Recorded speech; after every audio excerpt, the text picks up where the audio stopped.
Senhor Deus Todo-Poderoso, à medida que nos preparamos para ouvir esta mensagem, pedimos Tua graça e iluminação, que ela seja uma fonte de sabedoria e inspiração, guiando-nos na jornada da vida. Capacita-nos a absorver os ensinamentos com clareza e a aplicá-los em nossas vidas diárias, para que possamos crescer em compreensão e bondade. Que cada palavra toque nossos corações, renovando nossa fé e fortalecendo nosso espírito. Amém.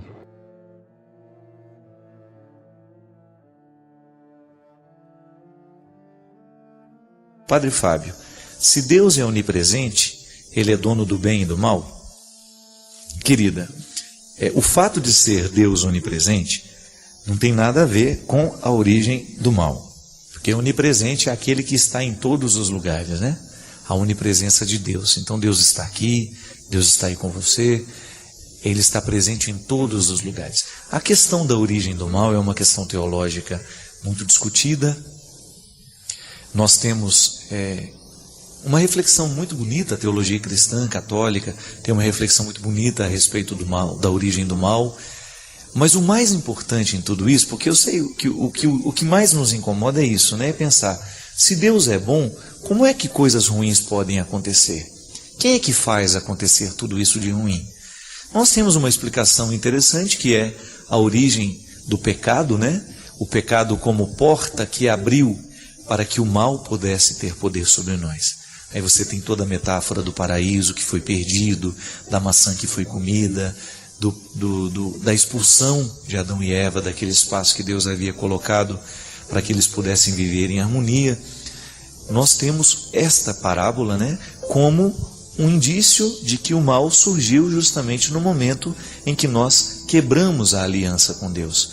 No momento em que Adão e Eva quiseram ser deuses, esqueceram da condição humana, esqueceram de quem eles eram e quiseram ser quem eles não poderiam ser. E a partir do momento que a gente quer o que não é de direito, a gente começa a estabelecer injustiça, né? Já observou isso? Quantas coisas ruins acontecem justamente porque a gente não sabe reconhecer que não é nosso? Por que o roubo é um mal em si? Roubar alguma coisa de alguém é um mal. Isso é mal porque eu não respeito o espaço que está delimitado. É do outro, mas eu quero para mim. A mesma coisa quando você tem a presença do mal. A vida, quando eu vou e mato alguém, é o não respeito pelo aquilo que o outro é. A violência ela tem origem nisso, né?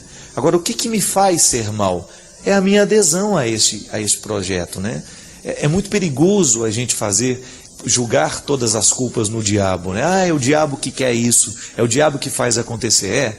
Mas se o diabo quer, é a gente que realiza por ele. Você já viu o diabo andando aí pelas ruas? Não. Eu já vi pessoas diabólicas andando pela rua. O diabo mesmo não. Não há um problema aqui. Não temos um diabo aqui. Outro dia uma mulher perguntou para mim: padre, o senhor faz exorcismo? Parei para pensar, né? Como é que eu posso fazer um exorcismo? Não. Aí eu pensei para ela, mas aí imediatamente eu disse: não, tem um jeito de você fazer exorcismo, você ama.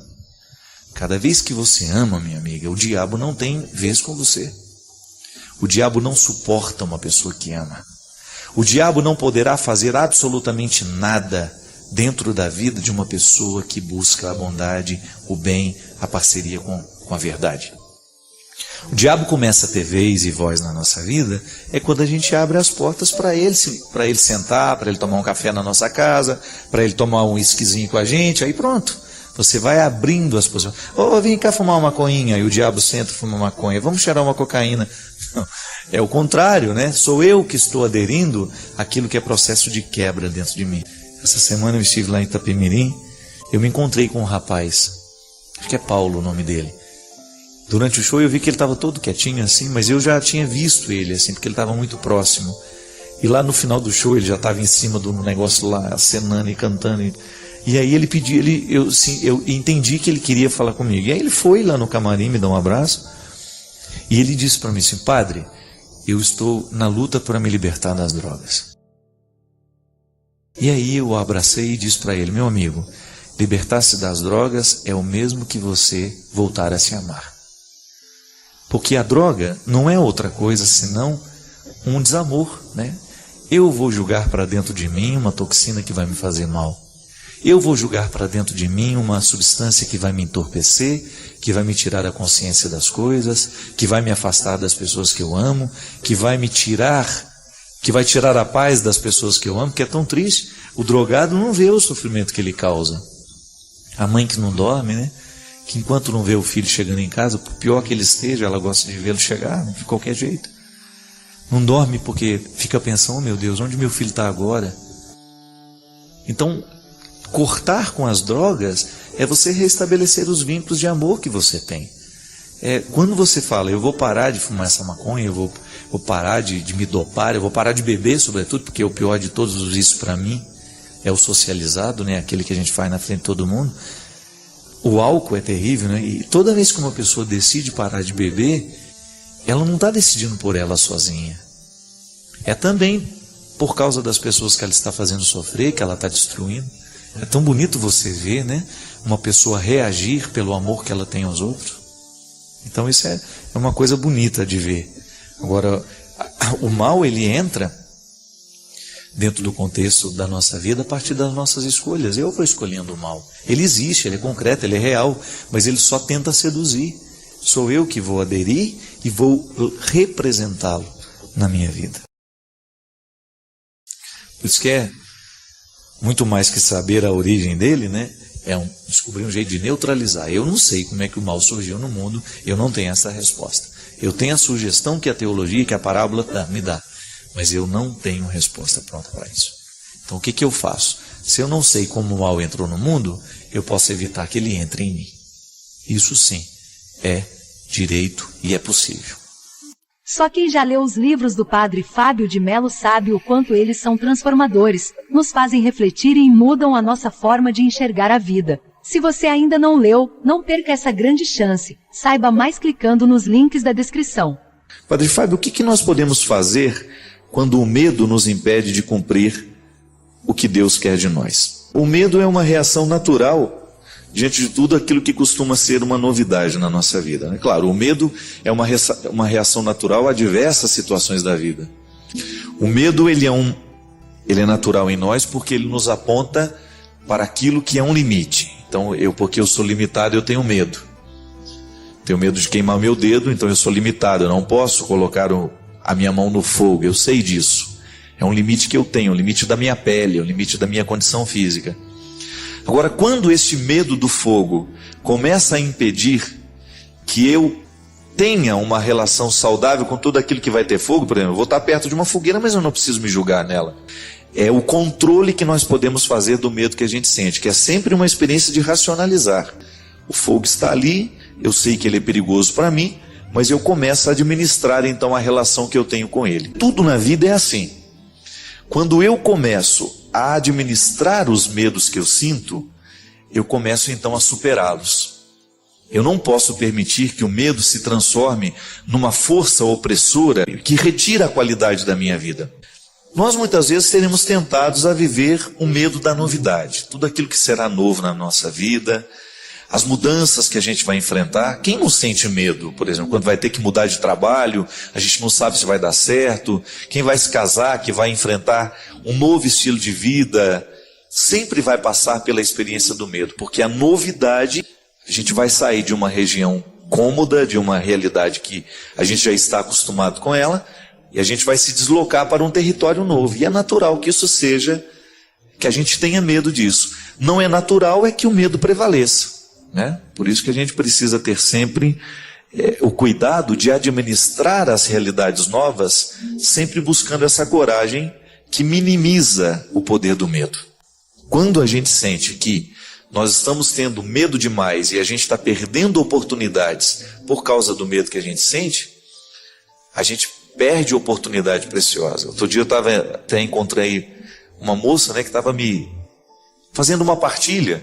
Padre, eu estou tendo muito medo de crescer no relacionamento com o meu namorado, porque o último relacionamento que eu tive me fez sofrer muito. Então ela não conseguia investir no novo relacionamento, porque ela trazia as marcas de um relacionamento que foi muito trágico para ela. terminou com muito sofrimento, ela sofreu muito nas mãos daquele rapaz, daquele namorado antigo. Então ela agora estava enfrentando o medo de que, se ela amasse novamente, ela iria ter que passar pela mesma situação que ela passou. E é aí que a gente precisa racionalizar, é a fórmula que muitas vezes dá certo. Como é que eu vou racionalizar uma situação? Como é que essa menina pode racionalizar esse medo que ela tem do novo relacionamento? É pensar, este rapaz que eu estou namorando agora não é o mesmo, não necessariamente tem a mesma personalidade do que eu namorei antes. Não significa que o que eu vivi com o outro, eu vou ter que viver com esse também. Isso é racionalizar. Porque o grande desafio, minha gente, é a gente colocar sentido e razão no que a gente sente. Colocar um sentido no sentimento. Isso é, colocar uma luz sobre aquilo que eu estou sentindo e compreender o meu sentimento, que nem sempre é verdadeiro. Nem tudo o que eu sinto é verdadeiro. Então, eu sinto medo de ser traído de novo. Mas pode ser que eu não tenha razões para isso. Pode ser que a pessoa que esteja do meu lado hoje não me dê nem motivos para eu estar sentindo este medo, mas porque eu tenho marcas do passado, então hoje eu lido com ela com medo, insegurança. É interessante a gente perceber que o humano será sempre necessitado de cura. Muitas vezes o relacionamento não dá certo hoje, é porque a gente ainda não se curou do relacionamento que passou, que aconteceu e que foi trágico para todos. Então essa coisa de organizar a vida aos poucos, à medida em que a gente vai vivendo, corrigindo os nossos sentimentos, né? Fazendo a digestão emocional. Quando a gente come uma coisa que nos faz mal, a gente passa a indigestão do estômago, não é? Mas quando a gente sente também alguma coisa que nos fez mal, a gente precisa viver a digestão emocional, que é aquele processo de você eliminar o que não foi bom e guardar o que foi bom. Isso é digestão. A digestão bem feita é aquela que o organismo guarda o que ele extraiu do alimento e joga fora o que não presta mais. Fez a digestão. Quando não faz a digestão é porque a comida ficou parada no estômago. E como o estômago não foi feito para ficar guardando a comida, mas ele foi feito só para ser um instrumento para aquela comida ser digerida e ser jogada as proteínas, vitaminas, os sais minerais dos nossos alimentos para o sangue continuar alimentando o corpo, o estômago não foi feito para ficar um lugar de depósito. A gente tem a indigestão, a comida ficou mais tempo do que deveria ficar, por alguma razão, ou porque estava estragada, ou porque foi pesada demais, comeu mais do que deveria, né? No afeto e no sentimento as coisas acontecem do mesmo jeito. E muitas vezes eu vivo essa indigestão emocional assim, guardando dentro de mim aquilo que já deveria ter sido eliminado, ou julgando para a minha psique, né? para a minha vida afetiva, aquilo que foi o aprendizado de tudo que eu vivi. Se eu não faço essa digestão, eu guardo aquilo como uma coisa ruim e começo a projetar nos outros aquilo que não deu certo daquela primeira experiência. E isso muitas vezes nos causa medo. Quando a gente vai para o relacionamento com o outro, trazendo as marcas de um passado que não foi bom. Muitas vezes nós levamos isso também, não é só na questão do namoro, do casamento, não, na amizade, não. É em tudo na vida, às vezes a gente faz a leitura do novo que está diante de nós, com aquilo que a gente já tem como experiência. Então é o grande desafio de fazer com que não prevaleça o medo, não prevaleça sobre nós aquilo que foi a experiência do passado. O medo será sempre natural, porque nós vamos analisar a vida a partir do que a gente já experimentou. E se aquilo que a gente experimentou, a gente não colocou no lugar certo, então a gente vai correr o risco de fazer desta experiência sempre determinante para a gente, como nos medrando, nos limitando e nos impedindo de ir além. Mas é sempre bom a gente fazer esse esforço para que esse medo não prevaleça. Padre Fábio, o que nós podemos fazer quando o medo nos impede de cumprir o que Deus quer de nós? O medo é uma reação natural diante de tudo aquilo que costuma ser uma novidade na nossa vida, né? Claro, o medo é uma reação natural a diversas situações da vida. O medo ele é natural em nós porque ele nos aponta para aquilo que é um limite. Então, porque eu sou limitado, eu tenho medo. Tenho medo de queimar meu dedo, então eu sou limitado. Eu não posso colocar a minha mão no fogo, eu sei disso. É um limite que eu tenho, um limite da minha pele, um limite da minha condição física. Agora, quando este medo do fogo começa a impedir que eu tenha uma relação saudável com tudo aquilo que vai ter fogo. Por exemplo, eu vou estar perto de uma fogueira, mas eu não preciso me julgar nela. É o controle que nós podemos fazer do medo que a gente sente, que é sempre uma experiência de racionalizar. O fogo está ali, eu sei que ele é perigoso para mim, mas eu começo a administrar então a relação que eu tenho com ele. Tudo na vida é assim. Quando eu começo a administrar os medos que eu sinto, eu começo então a superá-los. Eu não posso permitir que o medo se transforme numa força opressora que retira a qualidade da minha vida. Nós muitas vezes seremos tentados a viver o medo da novidade, tudo aquilo que será novo na nossa vida, as mudanças que a gente vai enfrentar. Quem não sente medo, por exemplo, quando vai ter que mudar de trabalho, a gente não sabe se vai dar certo, quem vai se casar, que vai enfrentar um novo estilo de vida, sempre vai passar pela experiência do medo, porque a novidade, a gente vai sair de uma região cômoda, de uma realidade que a gente já está acostumado com ela, e a gente vai se deslocar para um território novo. E é natural que isso seja, que a gente tenha medo disso. Não é natural é que o medo prevaleça, né? Por isso que a gente precisa ter sempre o cuidado de administrar as realidades novas, sempre buscando essa coragem que minimiza o poder do medo. Quando a gente sente que nós estamos tendo medo demais e a gente está perdendo oportunidades por causa do medo que a gente sente, a gente perde oportunidade preciosa. Outro dia eu até encontrei uma moça, né, que estava me fazendo uma partilha. Padre, eu estou tendo muito medo de crescer no relacionamento com o meu namorado, porque o último relacionamento que eu tive me fez sofrer muito. Então ela não conseguia investir no novo relacionamento, porque ela trazia as marcas de um relacionamento que foi muito trágico para ela. Terminou com muito sofrimento, ela sofreu muito nas mãos daquele rapaz, daquele namorado antigo. Então ela agora estava enfrentando o medo de que, se ela amasse novamente, ela iria ter que passar pela mesma situação que ela passou. E é aí que a gente precisa racionalizar, é a fórmula que muitas vezes dá certo. Como é que eu vou racionalizar uma situação? Como é que essa menina pode racionalizar esse medo que ela tem do novo relacionamento? É pensar, este rapaz que eu estou namorando agora não é o mesmo, não necessariamente tem a mesma personalidade do que eu namorei antes. Não significa que o que eu vivi com o outro, eu vou ter que viver com esse também. Isso é racionalizar. Porque o grande desafio, minha gente, é a gente colocar sentido e razão no que a gente sente. Colocar um sentido no sentimento. Isso é, colocar uma luz sobre aquilo que eu estou sentindo e compreender o meu sentimento, que nem sempre é verdadeiro.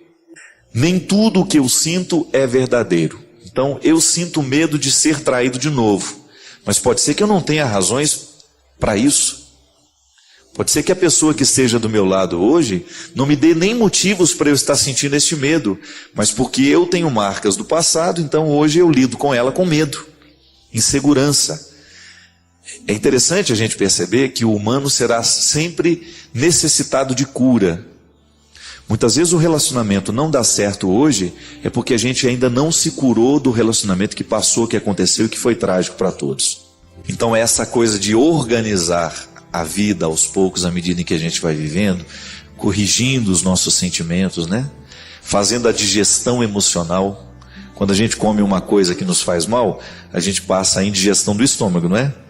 Mas quando a gente sente também alguma coisa que nos fez mal, a gente precisa viver a digestão emocional, que é aquele processo de você eliminar o que não foi bom e guardar o que foi bom. Isso é digestão.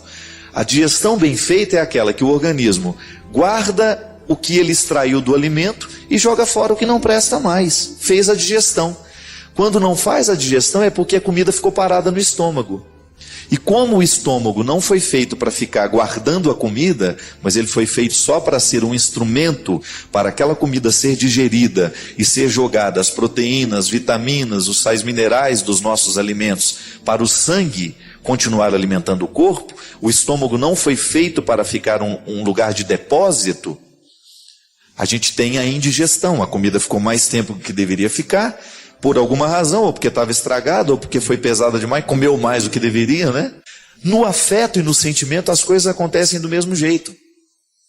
E muitas vezes eu vivo essa indigestão emocional assim, guardando dentro de mim aquilo que já deveria ter sido eliminado, ou julgando para a minha psique, né, para a minha vida afetiva, aquilo que foi o aprendizado de tudo que eu vivi.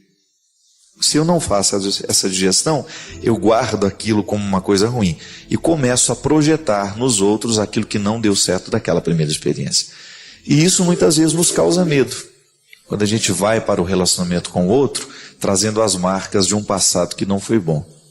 Muitas vezes nós levamos isso também, não é só na questão do namoro, do casamento, não, na amizade, não. É em tudo na vida, às vezes a gente faz a leitura do novo que está diante de nós, com aquilo que a gente já tem como experiência. Então é o grande desafio de fazer com que não prevaleça o medo, não prevaleça sobre nós aquilo que foi a experiência do passado. O medo será sempre natural, porque nós vamos analisar a vida a partir do que a gente já experimentou. E se aquilo que a gente experimentou, a gente não colocou no lugar certo, então a gente vai correr o risco de fazer desta experiência sempre determinante para a gente, como nos medrando, nos limitando e nos impedindo de ir além. Mas é sempre bom a gente fazer esse esforço para que esse medo não prevaleça. O que era o elan vital na filosofia de Bergson? Era justamente aquele elemento da vida que dá a liga, que faz com que eu não perca a vontade de viver, que eu não fique desanimado de existir. Porque é pesado viver, gente. Dá um trabalho danado ser quem a gente é. Eu vivo os meus pesos, você vive os seus. E aí, se a gente não tem esse elan vital, a gente vai sucumbir à primeira crítica que ocorrer, à primeira situação desagradável que a gente tiver que enfrentar. E é assim que nós vamos reestabelecendo este elan vital, e a gente vai agregando sempre mais valores para que este elan vital seja sempre sustentador. Viktor Frankl dizia que para alguém dar conta da vida, ela precisa ter um sentido. E esse sentido pode estar localizado em várias situações. Eu posso ter no sentido da minha vida uma meta futura. De repente eu estou estudando e eu quero ser médico. Ser médico é um sentido para eu acordar cedo todos os dias, vencer as dificuldades da faculdade, vencer as lutas que eu preciso estabelecer todos os dias, porque não é fácil a gente alcançar metas. Metas estarão sempre envolvidas em distâncias, estarão sempre perpassadas por dificuldades. Aí eu descubro o assombro da metafísica, eu descubro o elan vital da filosofia de Bergson, e eu descubro o sentido da vida de Viktor Frankl. Várias explicações para uma mesma coisa. E na verdade, no momento que a gente está vivendo, a gente nem precisa da compreensão teórica da filosofia. O que a gente precisa mesmo é da coragem para que esta filosofia se encarne na nossa existência. Da mesma maneira como o Verbo de Deus se encarnou no seio de Maria, no ventre de Maria. Eu preciso viver esse mistério da encarnação todos os dias. Eu preciso encarnar em mim todos os sonhos que eu necessito para ser quem eu sou, as metas, os propósitos, aquilo que eu estabeleço. Olha, eu não quero morrer com esses defeitos, então eu estabeleço metas para vencer esses defeitos. E aí eu vou sendo feliz, compreendendo que felicidade neste caso não é um mar de rosas, não são só alegrias, não. Felicidade como sendo aquela sensação boa de você estar lutando como precisa lutar para que as coisas venham a acontecer como você de alguma maneira projetou. E ainda que não aconteça totalmente como você projetou, você vai saber lidar com os resultados que são contrários, porque isso é uma questão de sabedoria, é uma questão de maturidade. Só as crianças esperam que a vida seja perfeita. E à medida que elas vão crescendo em maturidade, elas vão descobrindo que não é bem assim. Não é verdade? Não é uma das maiores lutas que nós precisamos viver? Um dos maiores lutos que nós precisamos organizar como pessoas é este. É eu entender que a vida não é como eu gostaria que fosse. Mas eu pego aquilo que é e faço um trabalho comigo para que a minha felicidade seja possível, mesmo quando tudo parece irremediavelmente perdido. Tantos testemunhos, tantas pessoas que nos escreveram e que nos contaram justamente momentos difíceis, ou então que estão enfrentando agora dificuldades, que se a gente não cuida, elas vão se avolumando, elas vão crescendo, e depois fica impossível de superá-las. É igual goteira, minha gente. Se no seu telhado tem uma goteirinha pequena, conserte logo, porque essa goteira pode começar a pingar pela parede, no chão, e ela pode causar uma infiltração terrível. Por quê? Uma gota d'água não pode prejudicar uma parede, mas uma gota d'água pingando todos os dias, aí sim ela tem poder de destruição. O mesmo acontece na nossa vida, né? De vez em quando a gente vai permitindo que as pequenas gotas do ressentimento, da mágoa, do ódio, do desajuste afetivo, isso vai pingando dentro de nós, até nos nossos relacionamentos, né? Se a gente não corrige todos os dias aquilo que está errado entre nós, a gente corre o risco de depois não ter mais remédio, porque a gente permitiu que a gota fosse minando, fosse impregnando e prejudicando a estrutura. Uma casa terá que ser demolida se ela foi prejudicada na sua estrutura. Se a parede está feia, você entra dentro de uma casa, às vezes está tudo tão sujo, né? Mas se a base, se a estrutura está bem cuidada, não tem problema nenhum. Mesma coisa somos nós. A gente também precisa fazer passar por esse processo de transformação todos os dias, né? De análise. Poderíamos usar um termo da psicologia, por que não? Fazer a análise é o quê? É você perceber onde é que está pingando. E o que está pingando? Para que você possa ter uma ação efetiva que tenha a possibilidade de modificar, que tenha a possibilidade de transformar aquilo que está lhe incomodando. Porque cá entre nós, a vida é muito boa para que a gente venha perdê-la com goteiras, não é verdade? Com coisas ruins. Não. Aquilo que incomoda o coração hoje precisa ser resolvido hoje. Sabe por quê? Porque você merece dormir bem. É direito seu deitar na sua cama daqui a pouco, ou agora já, e você dormir bem, tranquilo. Por quê? Porque você corrigiu as goteiras que estavam prejudicando a sua paz, a sua saúde afetiva, né? Essa digestão emocional que, se a gente não faz todos os dias, começa a fazer muito mal para a gente. Eu desejo que você, nas suas lutas, você tenha sempre o direito e a possibilidade de retirar os seus excessos, para você ter diante dos seus olhos a sua verdade fundamental, sem exageros, só você. E a partir disso, você reencontrar o caminho da vida. Obrigado pelo seu carinho, pela sua atenção, e que Deus abençoe muito você.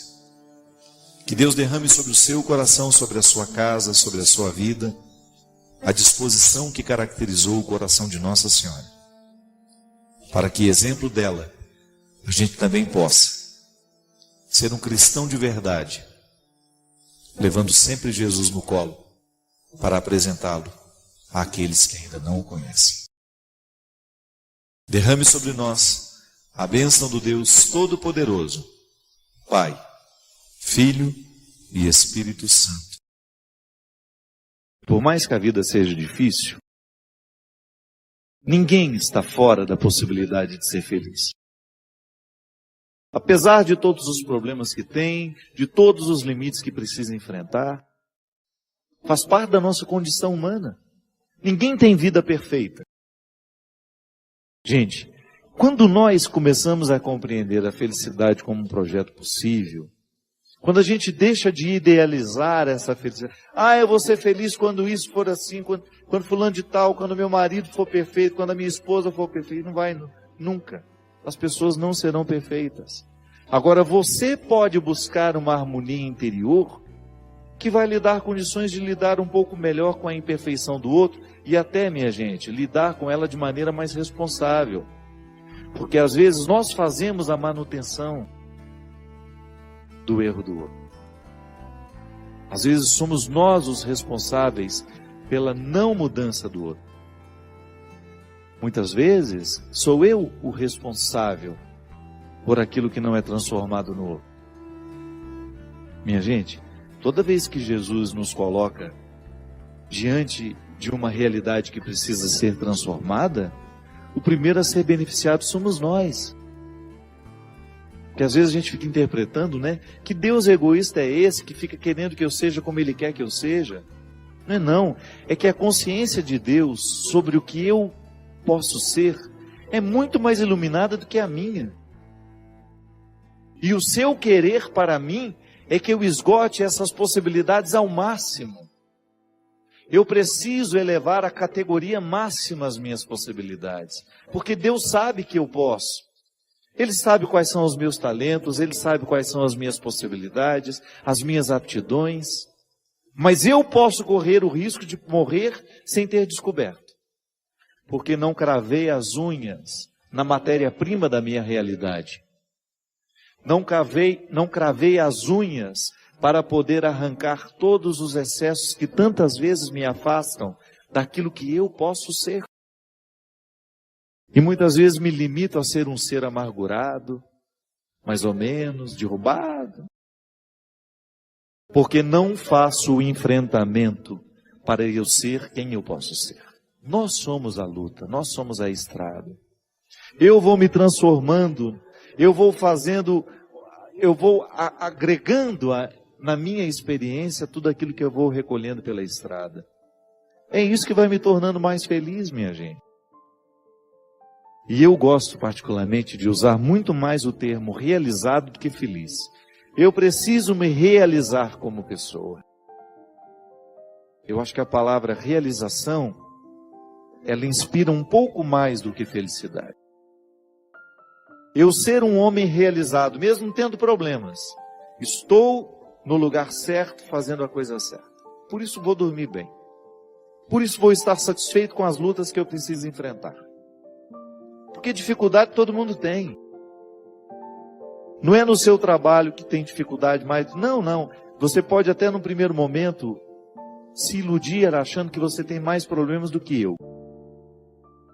Cada um tem a sua quantia. E se a gente for ter a honestidade de contar, nós vamos descobrir que nós temos problemas muito parecidos. Agora, você precisa enfrentar os seus problemas. Eu não posso enfrentá-los por você. Eu preciso enfrentar os meus problemas. Eu tenho lá, na estrutura da minha vida, os problemas que são próprios da minha vida. Que são próprios do meu ser. Da estrutura que me cerca. E preciso administrar diariamente tudo isso para que eu tenha o direito de extrair a satisfação de ser quem eu sou. Um médico, por exemplo, ele tem os problemas que são próprios da profissão dele. E ele consegue ser feliz mesmo tendo todas as dificuldades ali. Por quê? Porque ele enfia as unhas na realidade e vai lá buscar o motivo da sua satisfação. A satisfação é um diamante que nós vamos encontrar todo dia, no meio dos cascalhos.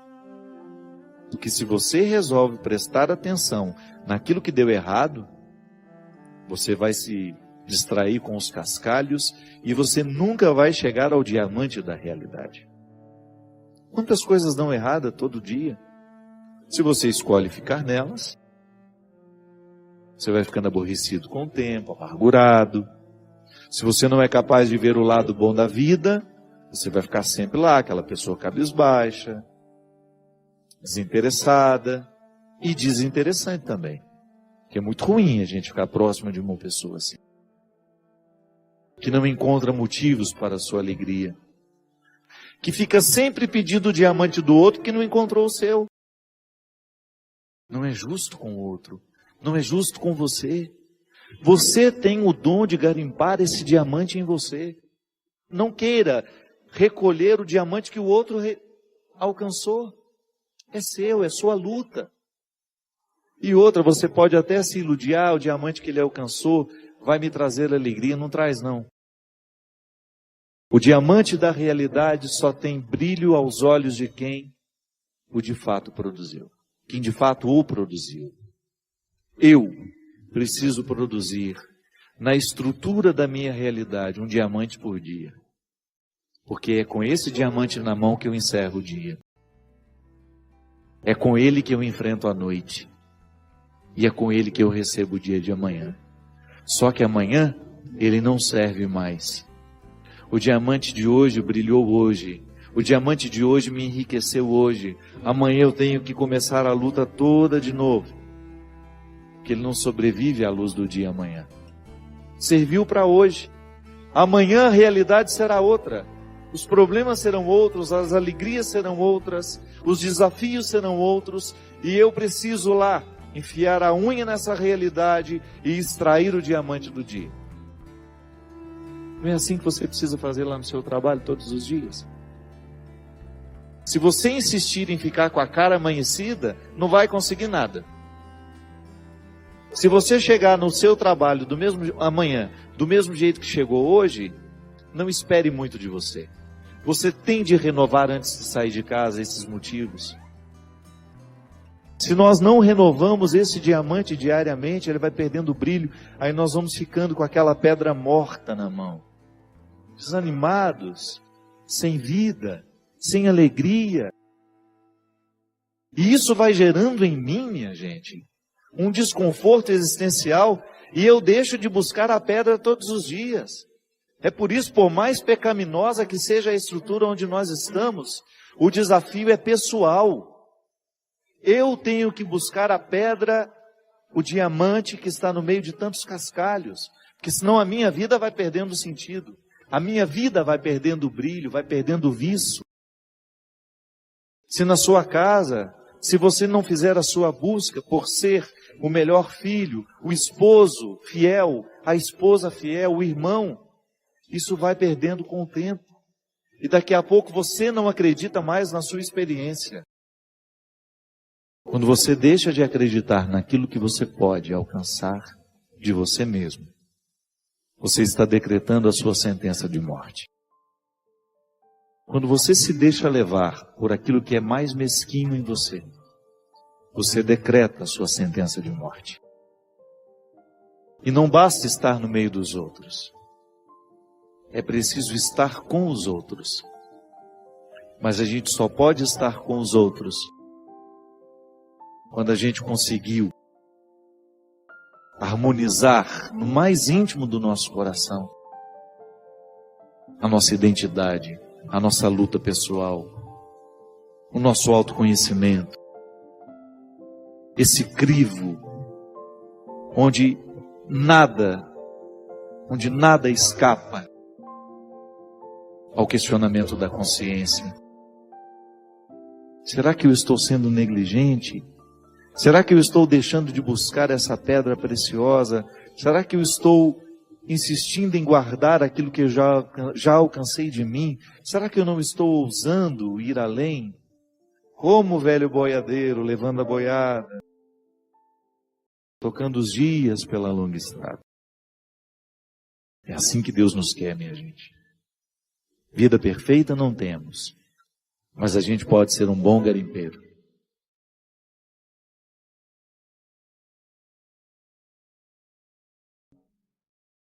Obrigado pela oportunidade de falar ao seu coração, estabelecer este encontro aqui, para mim tão importante sempre, porque eu sei o quanto que Deus me responsabiliza ao estar aqui, porque todo encontro gera responsabilidade.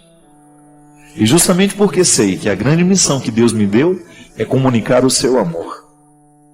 Essa semana eu estava conversando com uma grande amiga minha e nós falávamos justamente sobre isso. No quanto a experiência do amor é fundamental na vida humana para o nosso próprio alicerce como pessoa. Para eu dar certo como gente, eu preciso muito de amor o tempo todo. Amor de verdade. Não estou falando de posse, não estou falando dos exageros, não. Estou falando de amor. Aquele comprometimento que nos coloca uns diante dos outros, neste compromisso de ser para o outro um sustento. E é por isso que a religião é tão sábia em nos ensinar que Deus é amor. Porque só assim a gente pode ter essa experiência humana de Deus, não é? Toda experiência que nós fazemos, por mais que a gente queira que ela seja divina, ela sempre passa pela nossa carne. Toda experiência divina que faço de Deus é também humana. E compreender o amor de Deus e trazê-lo para a nossa vida é justamente colocá-lo dentro do contexto dos significados mais profundos que nós precisamos ter para que a nossa vida aconteça, para que ela possa dar certo. É por isso que a convicção de que Deus nos ama, de que Deus ama a mim, Deus ama você, pode realmente fazer diferença na nossa história. Porque ao acreditar que Deus me ama, eu acabo colocando dentro de mim uma série de possibilidades que só o amor pode me conceder. A partir do momento que alguém me ama, eu me sinto comprometido com esse amor e quero fazer de tudo para que a minha resposta a esse amor seja sempre saudável. Porque o amor é estímulo. Quando eu digo para você que Deus ama você, outra coisa eu não quero senão estimular o seu processo humano. Ter o amor de Deus como crença, como esteio para a nossa realização religiosa, não é outra coisa senão a gente estar estimulado para vencer as nossas questões todos os dias. Poder dormir hoje, daqui a pouco, com essa tranquilidade no coração, de saber que Deus continua amando você. Que não há nada nessa vida que possa obscurecer ou apagar esse amor. O que nós podemos fazer muitas vezes, por uma inconsequência dos nossos erros, ou até mesmo por uma atitude muitas vezes errada que nós vamos assumindo, é a gente se desprender dessa verdade. E pode observar, quando uma pessoa não é amada, ela entra num processo de autodestruição. Porque é natural que o desamor destrua, mas é certo também que o amor constrói. E é por isso que nós estamos o tempo todo insistindo nessa verdade de fé, porque o meu coração precisa dessa convicção, o seu coração precisa dessa convicção. Deus nos ama, Deus cuida de nós. E descobrimos então na religião uma experiência de cuidado que nos ampara existencialmente. Você sabe que às vezes eu fico pensando que na vida tudo que nós fazemos é uma tentativa de encontrar um amparo existencial. O que é esse amparo existencial? Um lugar onde eu possa, uma sensação, uma satisfação, ou quem sabe até mesmo uma convicção, que me coloque num estado confortável para viver. Não significa que esse conforto vai me retirar da luta que é própria de todo mundo, não. Mas o amparo existencial é aquilo que me segura como gente. São os meus valores, são as minhas convicções, que muitas vezes visitam as nossas sensações, não é? De vez em quando as minhas convicções visitam as minhas sensações. E eu sinto aquilo que eu acredito. Mas nem sempre eu consigo sentir aquilo que eu acredito. Aí eu vivo a experiência de fé numa outra dimensão, que não é tão sensitiva, mas está aqui dentro, é convicção, é caráter, faz parte da minha mentalidade. Mas de vez em quando eu sinto os benefícios da minha convicção. Isso é muito interessante. Quando eu descubro nos meus dias as consequências da minha fé. Quando você, por exemplo, deita na sua cama e você consegue resolver todos os dissabores que você teve ao longo do dia, dos desaforos que você ouviu, das coisas que não deram certo. Quando você consegue fazer esse processo alquímico, essa transformação, porque você tem um amparo existencial que se chama amor de Deus. Você se sente amado por Deus. Você não é qualquer um. E porque se sente amado por Deus, você começa a pensar 2, 3 vezes antes de escolher alguma coisa que você sabe que vai lhe fazer mal. Ou você vai pensar 2, 3 vezes antes de dizer alguma coisa que possa fazer mal às pessoas. Você vai começar a medir um pouco o seu jeito de ser. Você vai fazer de tudo para que a sua presença não seja de mais nem de menos. Você vai fazer de tudo para não ser inoportuno, para não ser indelicado, para não ser invasivo. Você vai fazer de tudo para que a sua postura seja condizente com aquilo que Deus espera de nós. É um amparo. Ao acreditar em Deus, ao acreditar que Deus me ama, que Deus me quer feliz, eu construo dentro do meu coração, eu coloco essa pedra, esse fundamento, esse alicerce, para que eu tenha o meu amparo no momento em que a vida for difícil para mim. E só assim a gente fica de pé, quando nós temos bons amparos afetivos, né? E a experiência de Deus é também um amparo afetivo. Mesmo que a minha fé em Deus muitas vezes não visite as minhas sensações, eu preciso ter isso dentro de mim como uma cura de todas as minhas orfandades. Eu não estou sozinho. Eu tenho um Deus que cuida de mim. E como é que Ele cuida de mim? Me recordando, me abrindo os olhos, me fazendo o tempo todo estar consciente para aquilo que eu preciso realizar e gratuitamente esperar, pacientemente esperar por aquilo que Ele faz por mim. E nessa mistura daquilo que Deus faz por mim com aquilo que eu faço por mim mesmo, eu tenho então uma pauta de luta, uma pauta humana de transformação, um cotidiano cheio de dinâmica, que não para, não é? A dinâmica da vida humana nunca vai ter fim. Enquanto eu viver, enquanto você viver, enquanto nós vivermos, nós estaremos neste processo de transformação. Agora, quando a gente está neste processo de transformação, tendo a fé que Deus nos ama, que Deus nos quer bem, tudo é mais fácil. Porque muitas vezes os nossos problemas, as nossas lutas pessoais só serão resolvidas quando estiver dentro de nós essa convicção. Porque eu tenho valor. E porque tenho valor, sou capaz de ir à luta. Sou capaz de buscar os resultados. Sou capaz de não desanimar. É o vínculo, né? É muito importante o vínculo na vida humana. Quando você sente que você tem alguém nessa vida, você acorda melhor, você levanta melhor, você trabalha melhor. O amor faz isso com a gente. A partir do momento que nós estamos vinculados, a gente começa a ter mais cuidado com a vida que tem. Porque você sabe que o seu vínculo, você estar ligado ao outro, é instância de vida para o outro. Só assim a gente entende por que o pai é capaz de se cuidar mais depois que ele tem um filho. Porque ele sabe muito bem que esse vínculo não só lhe impõe o prazer de ser pai daquele menino, mas lhe impõe também a responsabilidade. Porque eu amo, porque eu sei que ele precisa de mim, eu começo a ser mais responsável com esse amor. E isso é corresponder, né?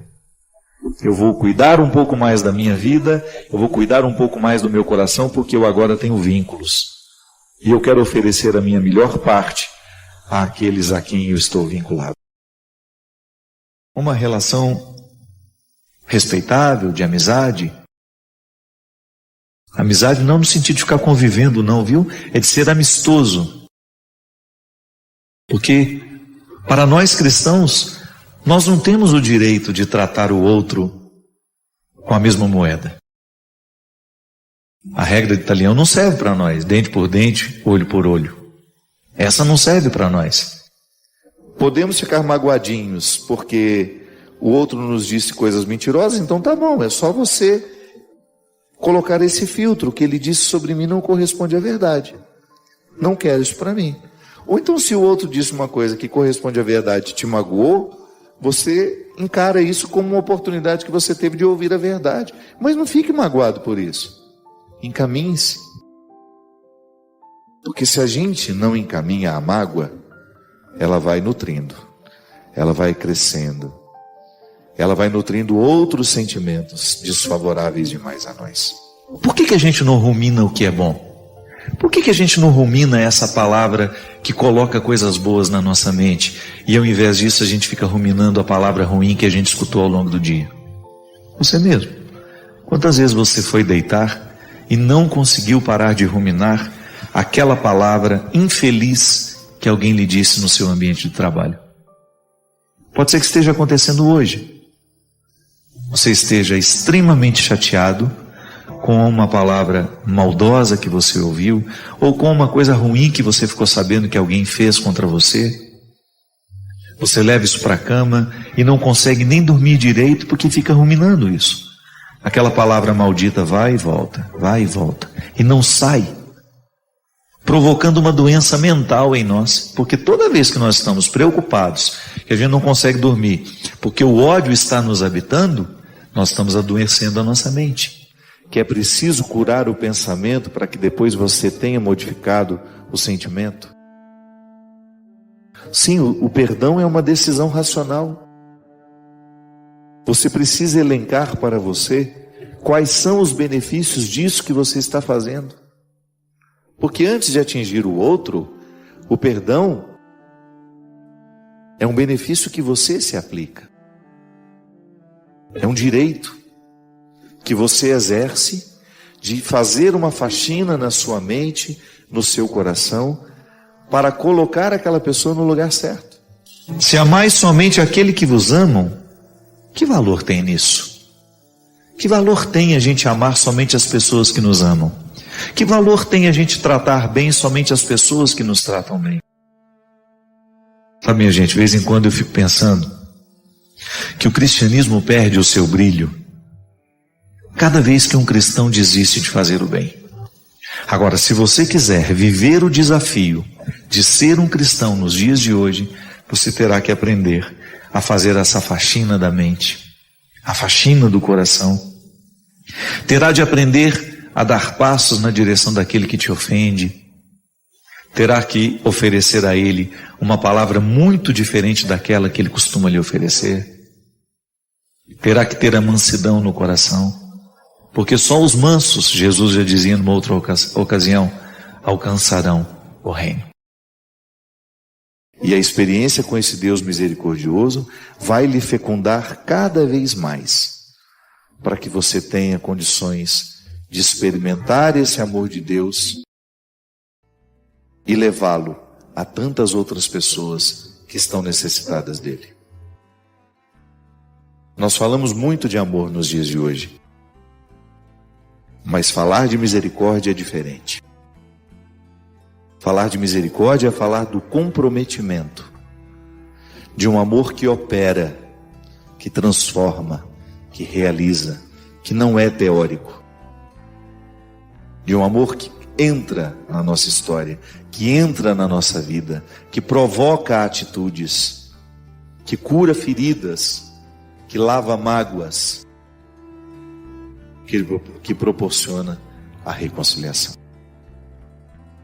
Até os pecadores amam aqueles que os amam. E aí que vantagem tem? Pecadores nós somos, né? Vamos mudar um pouquinho aqui essa palavra. Até os ateus fazem isso.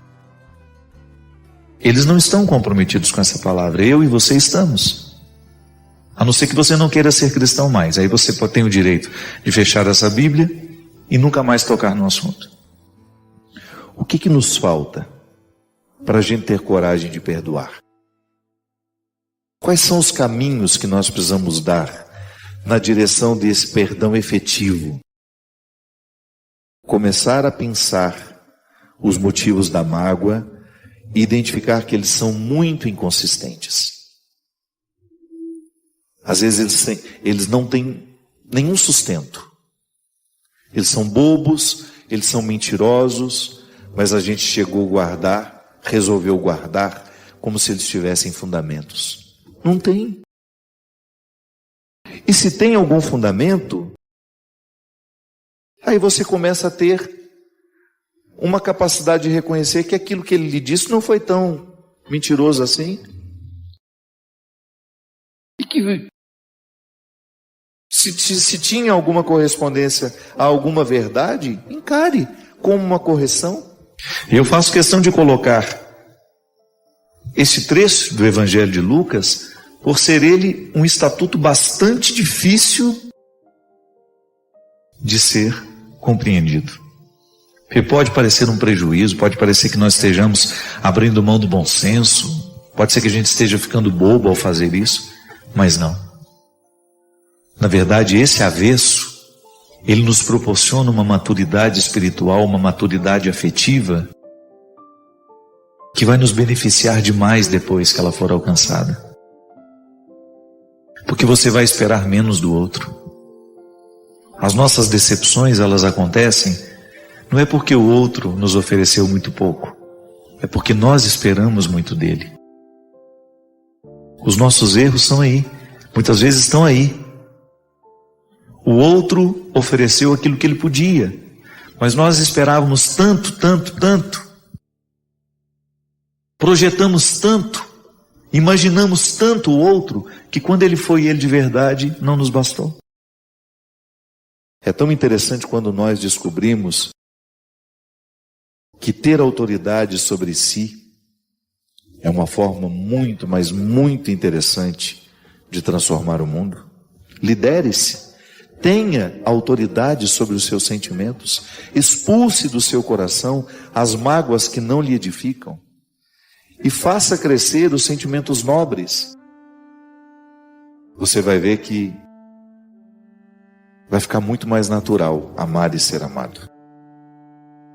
Se dentro das nossas cidades, na nossa rua, no nosso bairro, se a gente conseguisse viver essa proposta, essa regra de ouro, que até mesmo os ateus podem observar, qual é o mérito de amar quem nos ama? Você que está aí acostumado a lidar com quem você ama e com quem ama você, isso a gente já sabe. A gente precisa aprender agora é lidar com quem não nos ama. A gente precisa colocar uma semente de cristianismo entre nós que não nos amamos. Lidar com os que a gente ama, a gente já aprendeu um pouco. É claro que a gente ainda esbarra em dificuldades, porque também não é fácil lidar com quem a gente ama. A gente precisa encontrar o ponto de equilíbrio entre o não e o sim, o tanto que a gente permite, o tanto que a gente nega, o tanto que a gente cuida, o tanto que a gente precisa deixar um pouco descuidado para ver se o outro acorda. É um aprendizado constante lidar com quem a gente ama, mas é muito mais fácil lidar com quem a gente ama e por quem a gente é amado. O desafio é para mim, o desafio é para você, porque eu também preciso internalizar esse estatuto. Eu também tenho vontade de devolver o mal com o mal. Eu também sinto o desejo de gritar a palavra que agride aquele que me agrediu. Mas se nós quisermos observar a palavra de Jesus, nós teremos de quebrar o poder deste ódio dentro de nós.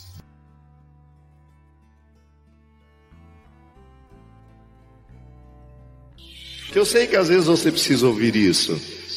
Às vezes você tem um olhar tão pessimista sobre você. Às vezes você se interpreta tão pior do que você é.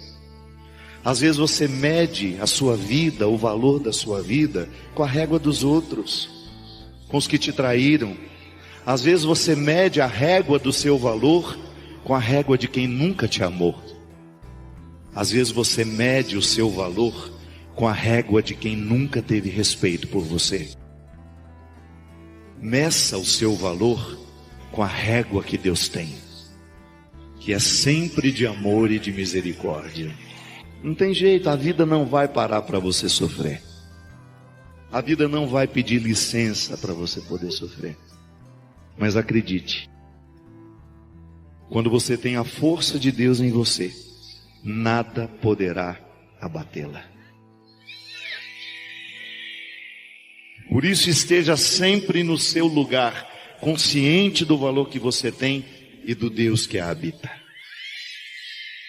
O Deus que está em mim, que está em você, nos prepara para todas as batalhas. E sem medo de errar, esse sorriso bonito que você me oferece aqui hoje, ele só existe porque você já chorou demais.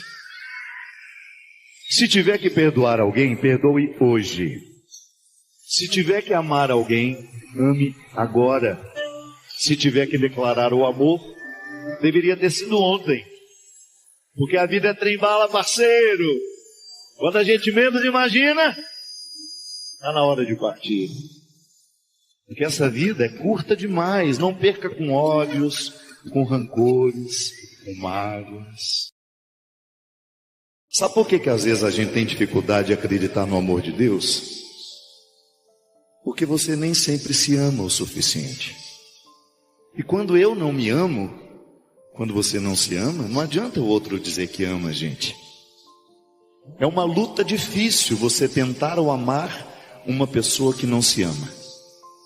Todo tanto de amor que você oferece para ela, todo tanto de amor que você oferece nunca será o suficiente. Sabe por quê? Porque quando eu não me amo, eu nunca vou acreditar que você possa ter visto alguma coisa especial em mim. Então, uma pessoa que não se ama, dificilmente vai se sentir amada por outra pessoa. Por isso que às vezes a gente erra tanto nos relacionamentos, porque a gente encontra pessoas que são muito mal amadas por elas mesmas. E o primeiro movimento da conversão de Deus em nós, minha gente, o primeiro gesto que Jesus fazia na vida de quem ele encontrava, era modificar a maneira como as pessoas se olhavam. O primeiro movimento da conversão não é você entender as regras morais da sua igreja, não é entender o evangelho de cima a baixo, não. O primeiro movimento da conversão é você olhar-se com mais amor, você ter mais respeito por você. Porque quando você se ama, o diabo não pode fazer nada na sua vida. Quando você se ama, você fica blindada, fica blindado para aquilo que pode lhe destruir. Quem se ama não se prostitui. Quem se ama não fica em relacionamento tóxico. Para que você vai ficar ao lado de uma pessoa que só te faz mal? Por que você vai continuar namorando uma pessoa que só te coloca para baixo? Não, o amor próprio é aquela voz interior que diz: opa, este amor você não merece, você merece coisa melhor. Ou então quando o traficante traz a droga para você, opa, seu amor próprio vai dizer: o que essa droga vai me fazer? Ela vai me afastar dos meus sonhos, ela vai trazer destruição para a minha vida. Eu nunca vi uma pessoa mexer com drogas e ficar bem. Quando o vício bate na sua porta, você imediatamente vai pensar: por que eu vou trazer para a minha vida um vício que vai limitar a minha capacidade de decidir? Não, eu quero ser inteira, eu quero ser inteiro porque eu me amo. E quando eu digo que me amo, fica mais fácil entender que Deus me ama também. Deus ama você. Às vezes a melhor maneira de perdoar é colocando o outro para correr. Porque você merece ser amada, você merece ser amado, você merece ser respeitado, você merece ser respeitada, porque este é o desejo de Deus para a sua vida. Você sabe por que a gente precisa de pessoas que nos amam de verdade? Porque são elas que nos fazem andar, voar nas asas do Senhor. São elas que nos fazem chegar ao melhor de nós. Toda vez que você ama alguém, ama de verdade, você está fazendo essa pessoa chegar ao melhor de si. E é isso que Deus quer de nós. Ele nos projetou para sermos muito, ganhar, ampliar a nossa consciência, crescer a nossa capacidade de amar, de perdoar, de fazer justiça por onde a gente for. Sabe qual é a maior riqueza que você pode ter na vida? É você amar e ser amado. Todas as outras conquistas só fazem sentido se a gente tiver alguém esperando por nós para a gente poder dividir. E você sabe que a melhor maneira de evangelizar alguém é lembrando este alguém do valor que ele tem? É assim que Deus cuida da gente, colocando pessoas que nos amam e que nos ajudam a saber o valor que nós temos. Segura na mão de quem está do seu lado. Sabe quando é que Deus defende você? Quando você tem os amigos certos. Sabe quando Deus defende você? Quando Ele tem acesso à defesa que você precisa. Quando você permite, se cercando de pessoas certas, de pessoas que querem o seu bem, e tendo coragem de fazer ir embora aquelas que não têm nenhum respeito pela sua dignidade. Mas hoje eu tenho uma boa notícia para lhe dar. Deus não desistiu de você. Diga assim comigo: Deus não desistiu de mim. Você sabe, que a maior riqueza que a gente pode ter na vida não é o dinheiro que compra. O dinheiro pode comprar muitas coisas. Não é nenhum problema você trabalhar honestamente e poder comprar aquilo que você sonha. Mas nunca se esqueça: o que vai fazer você ao sorrir ao final da vida não é o tanto de dinheiro que você ganhou, não é a casa que você construiu. O que vai fazer você feliz ao final da vida é quando você olhar para o lado e você perceber que as pessoas escolheram ficar com você.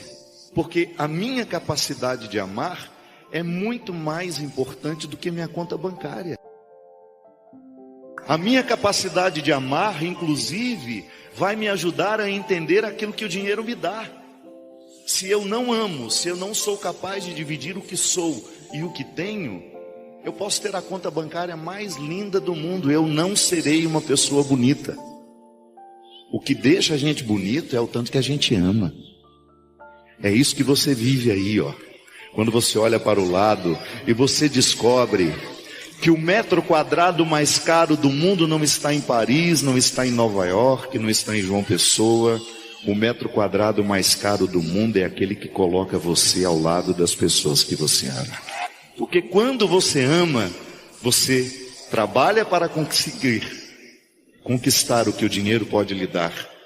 Mas você vai fazer muito mais que isso. Você vai trabalhar para conquistar aquilo que só o seu coração pode lhe dar. E é isso que eu desejo a você. Desejo que você tenha quem amar. E quando estiver bem cansado, ainda existe amor para recomeçar. Para recomeçar.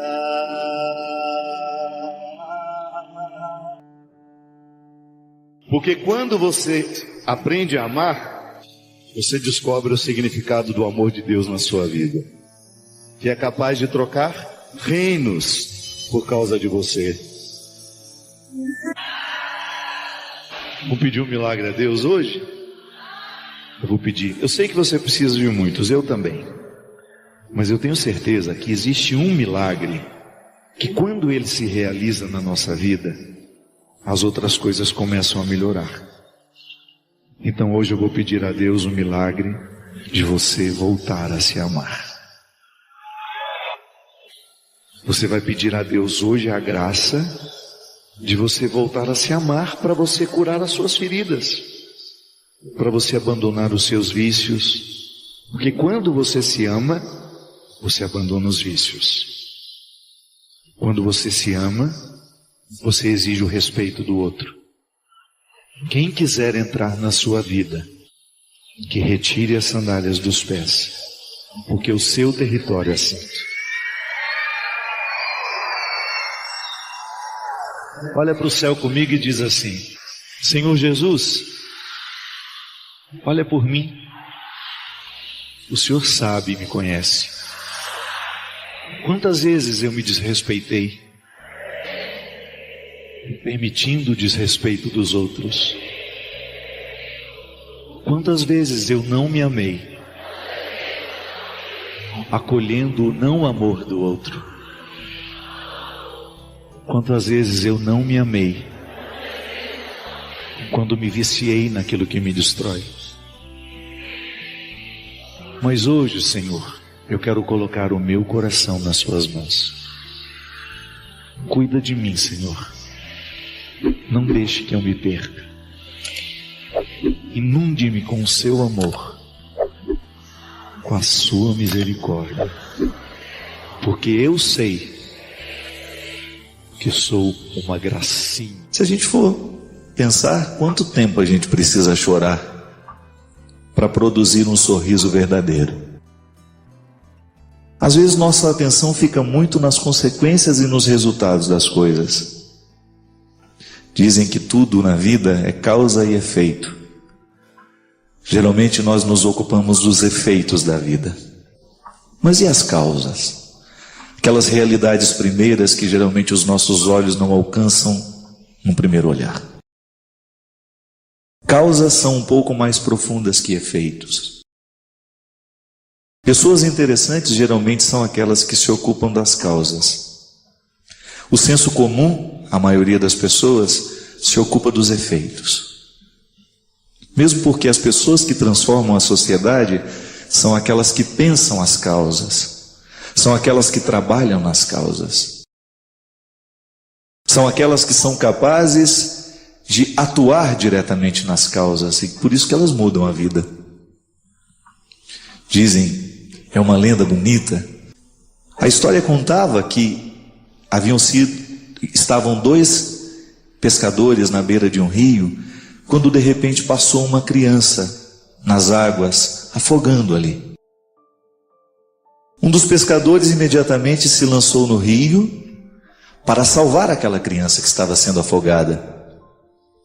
Retiraram aquela criança e daqui a pouco mais duas crianças descendo o rio abaixo, afogando. Então foi preciso que os dois se jogassem no rio. Tiraram aquelas duas crianças e daqui a pouco mais três crianças, uma morreu afogada, só tiveram condições de tirar duas. E de repente eram muitas crianças que estavam descendo, afogando no rio, quando um daqueles pescadores resolveu sair do rio e correndo pela margem afora.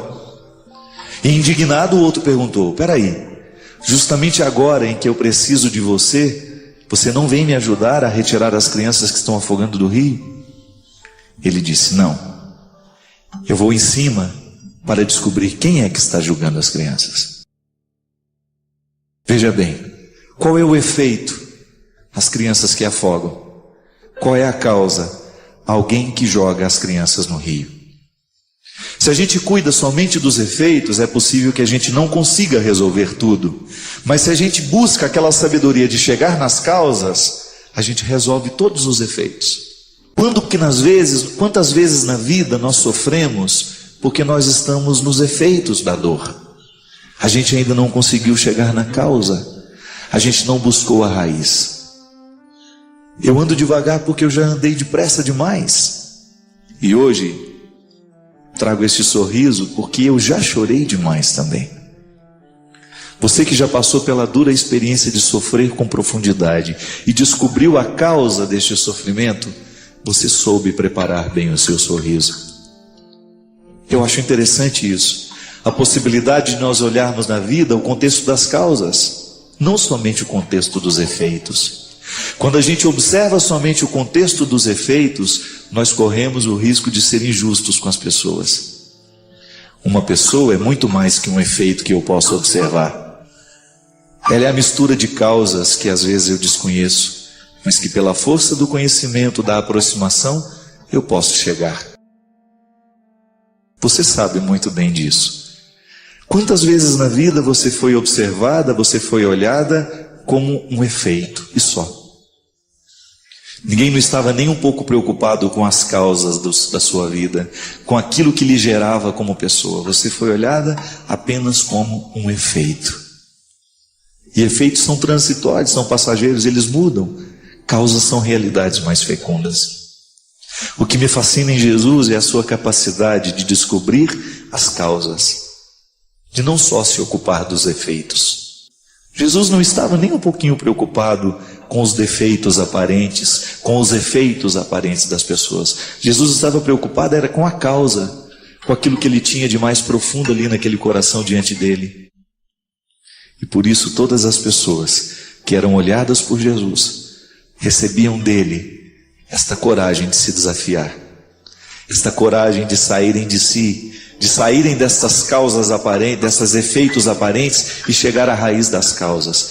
Porque se a gente quiser mudar a nossa vida, não basta a gente se ocupar dos efeitos. A gente precisa ir lá nas causas. E para a gente chegar na causa do defeito, a gente precisa ter muita paciência com a gente. Para a gente chegar na causa do defeito do outro, a gente precisa ter muita paciência com ele. E ninguém prometeu que seria fácil mesmo. Se a gente quiser amar, se a gente quiser levar essa vida a sério, nós teremos que nos debruçar sobre ela todos os dias. Nós teremos que ter a calma para que a gente possa julgar a água no momento certo da planta, para que a gente possa saborear os frutos depois. É o processo humano, minha gente. É o processo divino misturado nessa condição humana maravilhoso. Processo lindo que você vive, que eu vivo também.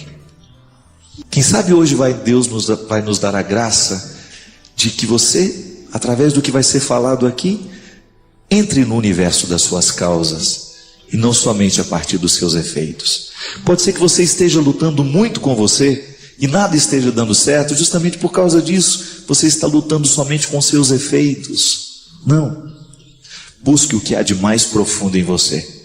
É ali que Deus pode transformar, é ali que Deus quer converter, é ali que Deus quer mudar. Os efeitos, esses serão consequências de uma causa bem resolvida. Dizem que os advogados assumem a nossa causa. Ele vai nos defender diante do tribunal. Ele assumiu a nossa causa. É o mesmo que Jesus faz conosco. O processo redentor de Jesus está aí. Eu sou o criminoso, mas Ele assume a minha causa, morre por mim, vive por mim, ressuscita por mim e me entrega a possibilidade de uma vida nova. Todos os seus delitos, todos os seus crimes, todos os seus erros, todos os seus defeitos são causas que Deus resolveu assumir por você. E ao assumir a sua causa, Ele lhe motiva a trabalhar dentro do seu coração aí, a você descobrir os excessos, a você trabalhar a sua humanidade para que você se torne um ser humano melhor, mais bonito do que você merece. Você merece ser melhor. As pessoas que estão do seu lado merecem que você seja melhor.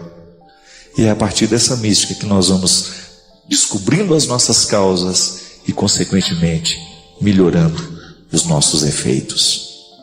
Padre, assisti uma palestra onde o senhor dizia que nós devemos aprender com os nossos sofrimentos e que tudo o que nos acontece pode ser fruto, é um fruto de nós mesmos, que quando a gente não tem problemas a gente inventa um. Mas como tirar algum aprendizado na dor? Vem por aí, né? O ideal seria aprender sendo atraído pela vida, mas às vezes a gente tem que ser corrigido pela não vida, pela dor, pelo sofrimento, pela morte. Quantas pessoas que não se convertem por causa de um sofrimento? Não é? Muitos santos se converteram depois do primeiro tombo. O próprio Paulo, né, que a gente estava falando do Paulo, foi um tombo na estrada. Santo Inácio de Loyola foi a mesma coisa. E sempre depois daquela experiência de sofrimento, um novo homem ou uma nova mulher, né? A melhor forma de compreender o que o sofrimento pode lhe inspirar é você conhecer o ciclo do sofrimento. Ele sempre faz uma volta em nós. Ele nos envolve e do mesmo jeito que ele nos envolve, ele vai embora. Procure fazer o que você não gosta, porque o que você gosta você já faz bem. É um pouco essa experiência de você ser envolvido pelo sofrimento, porque toda vez que eu estou fazendo o que eu não gosto, eu de alguma forma estou vivendo um desconforto. Que nós temos uma mudança na morfologia do cérebro mesmo. Você tem uma modificação cada vez que você é contrariado.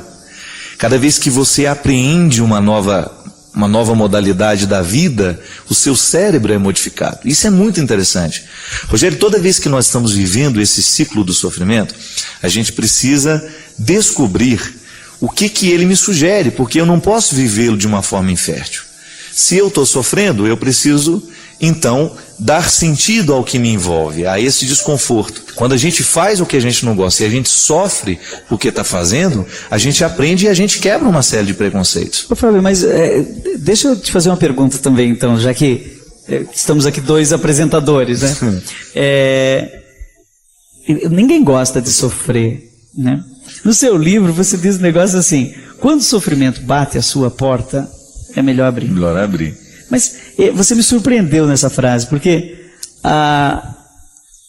normalmente quando o sofrimento bate a nossa porta, a gente tem a tendência de dizer, vai na casa do vizinho, né? Passa outra hora, Passa outra hora, ou então não abre a porta, me escondo debaixo do cobertor, né? Tem ninguém aí, vai embora. Sofrimento da morte, por exemplo, de um parente, você já passou por isso, eu já passei por isso, né? E aí? Mas por que abrir? Outro dia, padre, eu estava em Petrópolis e eu me encontrei com um rapaz que eu conhecia a história porque alguém já tinha me falado. A pessoa que você vai encontrar passou por isso. Ele havia perdido os 3 filhos no acidente. E na hora que eu encontrei, nem ele me contou a história, nem eu tive coragem de perguntar. Mas é engraçado quando eu estava diante de um ser humano que não era comum. Ninguém passa por uma dor como essa. E eu olhava para ele assim, ele já com uma serenidade adquirida, certamente depois de muita lágrima, de muita dor, e ainda hoje deve sentir tudo isso, né? Mas eu estava diante dele com uma sacralidade, sabe aquela passagem, tira a sandália do seu pé, porque esse solo que você tem diante de você é santo. E aquilo me lembrou assim muito a história do meu livro, né? Porque às vezes pode parecer uma teoria, né? Um conjunto de histórias que são verdadeiras, mas que muitas vezes você não viu ossificado ali diante de você, encarnado. E quando eu fiquei diante daquele homem, conhecedor do profundo sofrimento que ele havia passado, assim como quando eu encontro pessoas também que eu sei que sofreram duros golpes da vida, eu tenho certeza que eu estou diante de pessoas especiais. Durante mais de 10 anos, Fábio, você acompanhou a minha vida, eu quase que semanalmente, nessa nossa vida louca, tinha que andar de avião, com medo. Então, no dia que tinha que sair de avião, o meu intestino já estava totalmente desregulado. E quando entrava no avião, então e se desse uma turbulência? Até que eu li a tal história da intenção paradoxal do Viktor Frankl. E ele tem uma coisa que ele chama de intenção paradoxal.